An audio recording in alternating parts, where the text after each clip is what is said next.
ঠাকুর গুরুচাঁদ বলেছেন, পুরুষে করিবে ভক্তি পিতা মাতা ভাই, সতী পক্ষে পতি ভিন্ন কোন গতি নাই।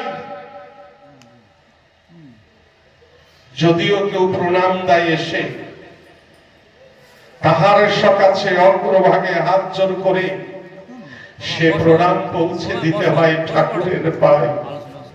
জানি না তো ও এসে কিবা বাঞ্ছা করে ওর কাছে, কিবা শক্তি আছে ওর বাঞ্ছা পূর্ণ করি, এ সাধ্য তো আমার নাই, আছে নাই?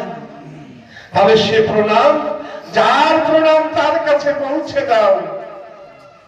বাবা, ও তোমার সন্তান, ও প্রণাম করেছে তোমায়, তুমি সেই প্রণাম নিয়ে ওর মনোবাসনা পূর্ণ করে দিও।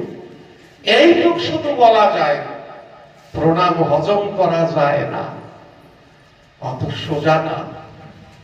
তাই প্রণাম যদি করতে হয়, তাই গুরুচাঁদ ঠাকুর বলছেন মায়েদের উদ্দেশ্যে, অমা সকল সতী তোরা,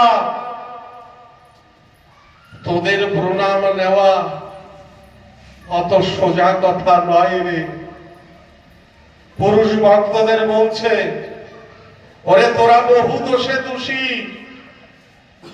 সে দোষ খণ্ডাতে তোরা হরিবাসরে যাস, যদি ওইখানে কোন সতী নারী আসে, কোন পবিত্র নারী আসে, তার অঙ্গের বাতাস যদি তোর গায়ে লাগে, তাহলে সেদিন তুই ধন্য হয়ে যাবি। মায়েদের কাছে আমিও ঋণী রে। মায়েদের জগতে কোনো সাধন ভজন লাগে না। কেন লাগে না? ওরা যে গর্ভে ধরতে পারবে। আমি স্বয়ং ঈশ্বর, আমাকেও জগতে প্রকাশ হতে হলে ওদের গর্ভে যেতে হয়। তাই যে সেই স্বয়ংকে গর্ভে ধরতে পারে, তারে ধরতে পারে জগতে এমন কেহ নাই। তার প্রণাম কি নেওয়া যায়? মায়ের প্রণাম সন্তান কখন নিতে পারে না, তবুও তো ভক্ত রূপে সে প্রণাম দেয়। কখন বাদ বিচার রবে না? যখন উত্তাল তরঙ্গ হরি কীর্তন হবে, হরিনামের প্লাবন ছুটবে, আমি নারী কিংবা পুরুষ জ্ঞান রবে না, সে সময় কিন্তু আর কোনো বিচার থাকবে না। কিন্তু যতক্ষণ হুঁশ আছে, ঠাকুর গুরুচাঁদ তাই বলছেন, আমি গিয়ে হুঁশ হারাইও না। এই জন্য মায়েদের বলি, এক স্বামী ভিন্ন আর কারো পায়ে হাত দেওয়ার নিষেধ। কারণ হয় তোমার ক্ষতি হবে, নয় যাকে প্রণাম দিয়েছ তার ক্ষতি হবে। তাহলে জেনে শুনে পরের ক্ষতি কে করে? করা উচিত নয়। তাই মায়েরা কি করবে? বাবাকে পায়ে হাত দিয়ে প্রণাম করতে পারে যদি কুমারী না হয়। কুমারী যদি না হয়, বিবাহ হয়নি এখনো মেয়ের, সে মেয়ে বাবার থেকেও বড়। কারণ ওই মেয়ের মধ্যে আত্মা শক্তি শান্তি মাতা আছে বর্তমান। সে মেয়ে কেমন প্রণামে পায়? তাই তাকে প্রণাম করতে হয় বাবাকে, কিন্তু পায়ে হাত দিয়ে নয়। মায়েরা এত বড়, সেই মায়েদের সম্মান করতে শিখতে হবে। এই সম্মান বিশ্ব জগতে আমার হরিচাঁদ গুরুচাঁদ ছাড়া আর কেউ দেখাতে পারেনি। তাই কি বলেছে ঠাকুর? পুরুষে করিবে ভক্তি পিতা মাতা ভাই, সতীপক্ষে পতি ভিন্ন কোন গতি নাই। সতী নারীর প্রতি হয় পর্বতের চূড়া, অসতীর প্রতি যেন বাগানার ঘোড়া।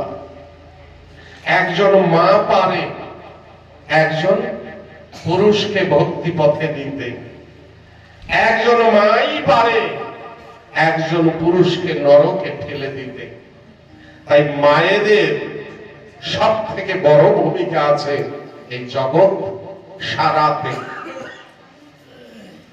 অনেক কথা গুরুচাঁদ চরিত শ্রী শ্রী হরিলীলামৃতের মধ্যে যা যা রেখে গেছেন সবটা আমাদের জন্য, আমাদের জীবনটাকে করার জন্য।